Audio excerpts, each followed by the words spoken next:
ഇന്ന് തന്നെ ഡൗൺലോഡ് ചെയ്യൂ. കാണൂ നിങ്ങളുടെ ഫേവറേറ്റ് ഷോസ്. മോളെ ഡെയ്സി, ഇവളെന്താ മിണ്ടാത്തത്? ഡെയ്സി, മോളെ ഡെയ്സി. சின்ன சந்தேகம் இருக்கு சார். ஆனா ஏறக்குறை இப்படித்தான் இருக்கும். இந்த முடி இப்படித்தான் இருக்கிறது கொஞ்சம் டவுட் சார். இது തന്നെയാണോ അല്ലയോ? அது சந்தேகமா இருக்கு சார்.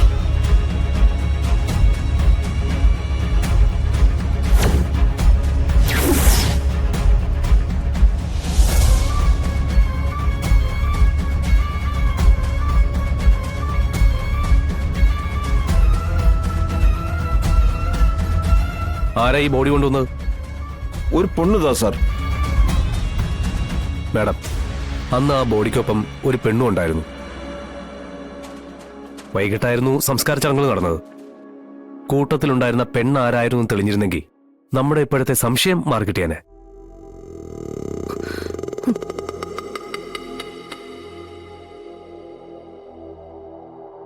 ഇവരാണോ കൂടെ ഉണ്ടായിരുന്നത്?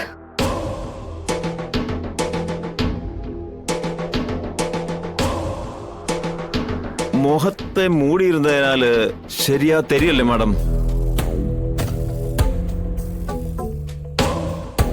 അവര് ഹോസ്പിറ്റലിൽ കൊടുത്തിരിക്കുന്ന അഡ്രസ് ചെക്ക് ചെയ്തില്ലേ? അത് നോക്കിയാ അറിയാൻ പറ്റില്ലേ? അതൊരു ഫേക്ക് അഡ്രസ് ആണ് മാഡം. മരണപ്പെട്ട ആളുടെ പേര് ശ്രീകുമാർ, കൂടെ വന്ന സ്ത്രീയുടെ പേര് കനകലത. കൊടുത്തിരിക്കുന്ന അഡ്രസ്സും ഫോൺ നമ്പരും എല്ലാം തെറ്റാണ്. ഫോൺ നമ്പർ നാഗ്പൂരിലെ ഏതൊരു ബിൽഡറിന്റെ പേരിലുള്ളതാ. അവിടെയും ഡീറ്റെയിൽഡ് ആയിട്ടൊന്ന് അന്വേഷിക്കണം. അതിനു മുമ്പ് ഇയാളെ കൊണ്ട് രേഷ്മയുടെ വീട്ടിലേക്ക് ചെല്ലണം. നേരിട്ട് കണ്ട് ബോധ്യപ്പെടണം. Okay madam. ഇയാളെ കൊണ്ടുവാ. സാർ,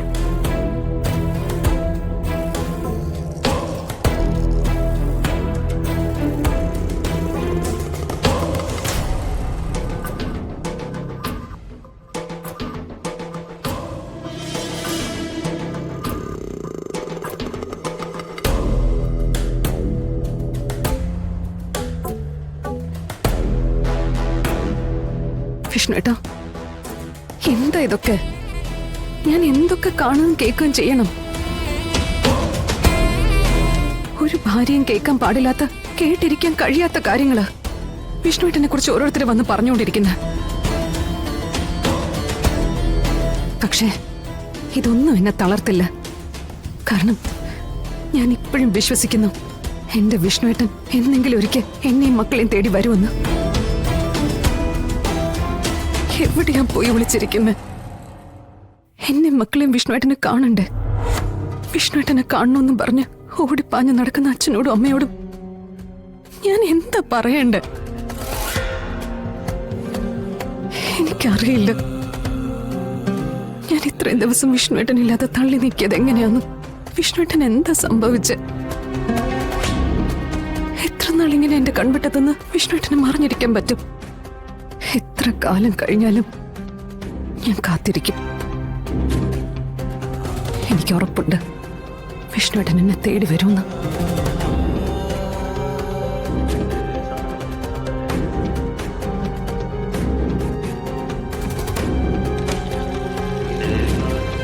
മോളെ ഡെയ്സി, ദാ ചായ ഇവിടെ വെച്ചിട്ടുണ്ടേ. മോളെ ഡെയ്സി, ഇവളെന്താ മിണ്ടാത്തത്? ഡെയ്സി, മോളെ ഡെയ്സി.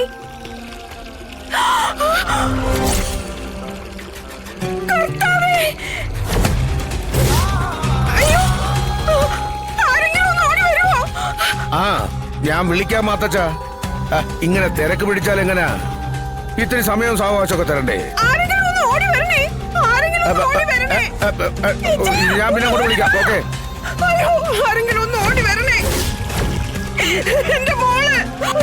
എന്നാ എൽസമ്മേ, നമ്മുടെ മോക്ക് എന്താ പറ്റിയേ?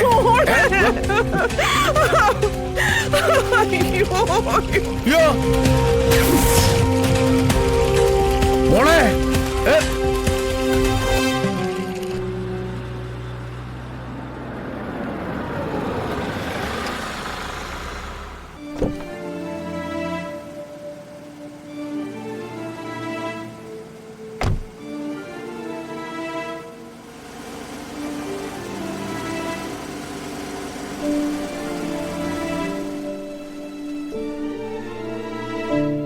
രാഘവേട്ടനെടുത്ത ചായയാ.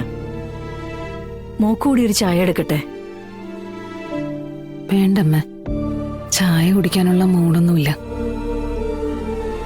തളർന്നൊടിഞ്ഞുള്ള വരവ് കണ്ടപ്പോ മനസ്സിലായി. ചായ കുടിച്ചാ മാറുന്ന ക്ഷീണമാണെങ്കി മാറട്ടെ എന്ന് കരുതി. ഇതൊന്നും ഒരു ചായയിൽ തീരുന്ന തളർച്ചയല്ലമ്മേ. അല്ല, അച്ഛൻ എന്തി? സാധാരണ ഞാൻ വരുന്നത് നോക്കി വാതിക്കലിരിക്കാറുള്ള ആളാ വിഷ്ണുവേട്ടനെ തിരക്കാൻ. ഇന്ന് കണ്ടുമില്ല. പിള്ളച്ചേട്ടനെയും കണ്ടില്ലല്ലോ. അത് രാഘവേട്ടനൊന്ന് വീണു. വീണെന്നോ? എവിടെന്ന്? എവിടെ വെച്ച്? അത് വിഷ്ണുവിനെ കാണണമെന്നും പറഞ്ഞ് ഓടിയതാ. സ്റ്റെയർ കേസിൽ നിന്നാ വീണേ. തലയൊന്ന് പൊട്ടിയിട്ടുണ്ട്. എല്ലാം കൊണ്ടും കഷ്ടകാലോ അമ്മ. പറഞ്ഞിട്ട് കാര്യമില്ല. അനുഭവിക്കാനുള്ളതെല്ലാം അനുഭവിച്ചിട്ടെ ഈശ്വരന്മാർ ഇവിടെ നിന്ന് വിടും. എനിക്ക് മടുത്തമ്മ. ഈ ജീവിതം തന്നെ വേണ്ടാന്ന് തോന്നുന്ന നിമിഷങ്ങളിലൂടെയാ ഞാൻ കടന്നുപോയിക്കൊണ്ടിരിക്കുന്നത്. മോളെ, എന്താ ഇത്? എല്ലാവർക്കും ധൈര്യം നൽകേണ്ട നീ ഇങ്ങനെ തളർന്നു പോയാലോ? ഓരോന്നും മനസ്സിൽ കിടന്ന് തികട്ടി വരും അമ്മ. പിടിച്ചു നിൽക്കാനുള്ള ശക്തി തരണമെന്ന് പ്രാർത്ഥിക്കാം. ദൈവത്തിന് വലിയൊരു പരിധി. ഞാൻ അച്ഛനെ ഒന്ന് കാണട്ടെ. ചായ ചൂടോടെ കൊടുക്കാന്നും പറഞ്ഞ് എടുത്തതാ. ഇടയ്ക്ക് ചോദിച്ചു വാങ്ങിച്ചു കുടിക്കുന്നത്. ഇപ്പൊ അതുമില്ല.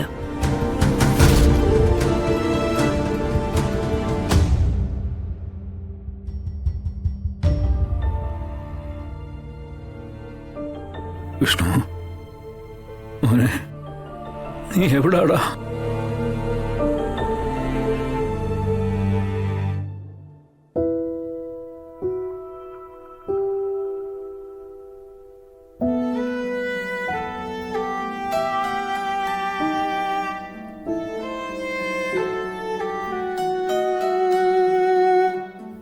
മോളെ,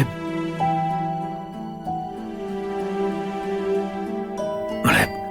അച്ഛാ, വിഷ്ണു അവൻ എന്തിയേ? അവൻ വന്നോ? അത് പിന്നെ വിഷ്ണുട്ടും വരും അച്ഛൻ. നീ അല്ലേ പറഞ്ഞേ അവൻ എന്റെ മുമ്പിൽ കൊണ്ടുവരുന്നു? എന്നിട്ട് അവൻ എന്തിയേ?